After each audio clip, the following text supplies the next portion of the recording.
right, final countdown. 10 days away from the Iowa caucuses. 8 days after that comes New Hampshire. I don't know who's going to win. Our experts probably do. We've got Guy Benson, political editor at townhall.com and Fox News contributor, host of the Guy Benson Show on Fox News Radio. And we've got Byron York, chief political correspondent, Washington Examiner, Fox News contributor. Gentlemen, thank you very much. Byron York, you know everything. You know everything about politics as long as I've known you down through the many years. Let's start with Iowa. Who's going to win? It looks like Donald Trump, doesn't it? I mean, his lead is absolutely huge, and it really hasn't changed. It's at, I think, 32 points now in the Real Clear Politics average of polls. And if you go back to 2016, the last time they had a contested Republican primary, there was a lot of controversy because the Des Moines Register poll, which is supposed to be the gold standard, had showed that Trump was going to win by 4 or 5 points, and in fact, Ted Cruz won by 4 or 5 points. Those are tiny numbers compared to Trump's 32-point lead right now. So it's very hard to see a lead like that evaporating in the next 10 days. Guy Benson, I reckon you probably agree with that, but I was thinking second and third, because I'm going to talk Nikki Haley in a minute. We're going to play some sound from Governor Haley, former Governor Haley, but it might. I know we have the soundbite, but it might matter who finishes second in Iowa.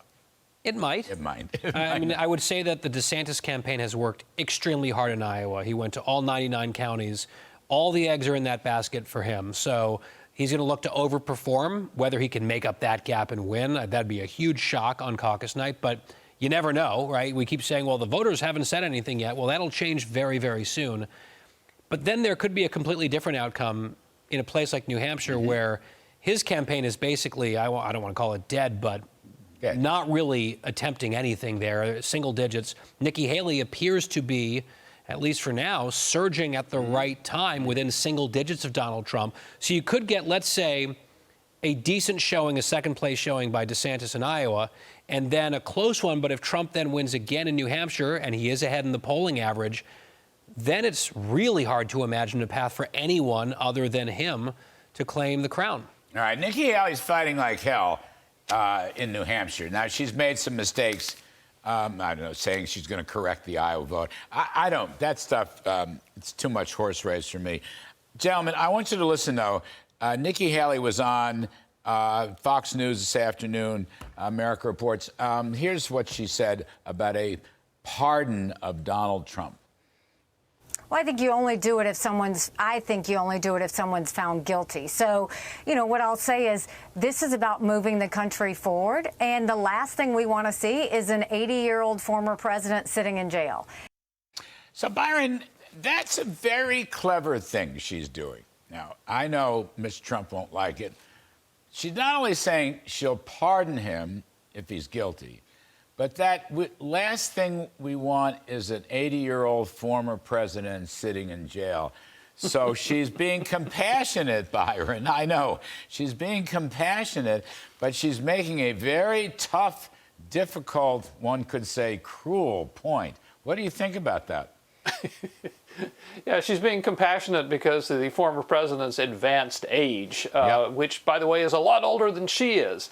Yeah, that's one way to make that point. On the other hand, I think the idea of pardoning Trump is a very safe thing to say in the Republican primaries. Ron DeSantis has said he would do the same thing, and of course Donald Trump would never admit that he would be guilty of anything. So it's among the three top contenders. There's just not a question about it. Now, when the general election comes around, the Republican nominee is either going to be Trump himself or a candidate who has said he or she would pardon Trump. And that actually could be an issue because the general election campaign might coincide with one of the trials of Trump going on and daily revelations and all that sort of thing. So I would look for the pardoning Trump issue to continue to be an issue, maybe all the way to Election Day. But for now, Larry, that's not a bad answer at all for Haley, because she's saying, I'm not going to get ahead of myself and say that I would do something that may not be necessary because he hasn't been convicted, right? But it reminds people. But at the very end,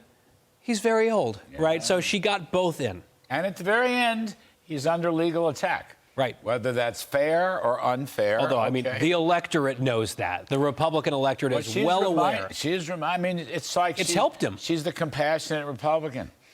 It's very interesting. Very clever tactic. Didn't work for Jerry Ford, I might add. Just saying. I'm old enough to remember. I don't think, no, Byron's got to be old. I don't think you're old enough to remember. Jerry Ford, pardon, you read about it. Yeah, I know that it happened. I wasn't around. That's right. Well, I was around for it. And Jerry Ford faced a recession and a Nixon pardon. That's tough. And therefore lost to Jimmy Carter. Barely, though. In 1976. Yeah, he came on close at the end. You're quite right. Byron, what is all this other chatter? What's the issue here? I'm always looking. I know horse race, polls. Byron York, what's the issue? Donald Trump has a lead in both states. It may be narrowing in New Hampshire or not. Polls aren't votes. We will see. Who's the issues winner? I mean, I'm trying to figure out exactly, because I don't hear a lot of issues talk other than Mr. Trump. Yeah, that's a great question. You say, well, gee, is there some different issues on positions on the border or on crime or international affairs? Yeah, there's some differences, but in fact, really, the big issue is Trump, because the Republican Party divides between Trump supporters and people who want to move on, and the large majority right now are the Trump supporters, and unless that changes, he's going to win the nomination. And what's really kind of extraordinary now, it does look like Iowa is so solid for Trump, but we have seen a lot of motion toward Haley in New Hampshire. One caution I would make, we're all talking about momentum for Haley in New Hampshire, but it's been a couple of weeks since we've seen a good poll. And if this is really changing fast, it may have changed a little more, but would be really interesting. Obviously, if Haley wins New Hampshire, that blows up the Republican race. It's just huge. The change is incredible. And then they go to South Carolina, which just happens to be Haley's home state. But it's a state where Trump is incredibly popular. Of course, Trump will, I'll just observe, Trump will close with the kind of energy he always closes with. He will be everywhere on his airplane all at once in both primaries. He'll run 7 to 8 events a day. Which he hasn't really been doing at all recently, but he'll maybe turn it on late and turn it on. Afterburners and all of that. And he'll do the same thing in New Hampshire. I think he's very good at it. DeSantis has been really focused on issues, and he's, I think, more conservative certainly than Donald Trump is. Haley's been focused on issues. The push for Trump seems to be there's unfinished business here, and you were better off under me. And that very well could be enough. And I'll close the border. Yeah. I mean, I think that's it's a disaster. It's such a disaster. Guy, who's your favorite in the Democratic primary in Florida and North Carolina? Oh, wait a minute. Yeah. I'm sorry. Who's your favorite in that race, did you say? I think they're not doing one this time around. Oh, no. Byron. The Democracy Party. Is that possible? The Democracy Party from Valley Forge is not holding a Democratic presidential primary in North Carolina or Florida, despite the fact that there are some other Democrats running? What do you make of that, Byron York?